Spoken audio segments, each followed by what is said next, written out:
Те гледат отдолу нагоре, за да видят от високо.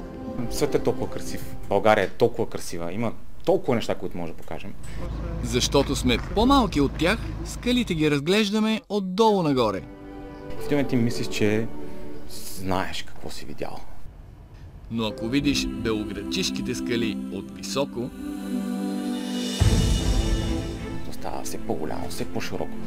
Виждаш този каньон колко става огромен, колко много други форми има, колко може много други легенди има, които ние не знаем. след белоградчишките скали, Наско и неговият екип снимали от високо Нос Калиакра, Велики Преслав, крепостта Овеч над Провадия.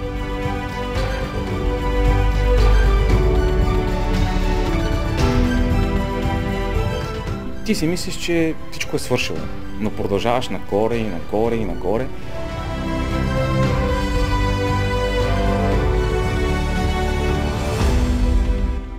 И виждаш България така, както я виждат птиците, от високо. Гледки, които не си подозирал, че съществуват. Но Наско и неговите фотографии направиха достъпни за нас с проекта България от високо.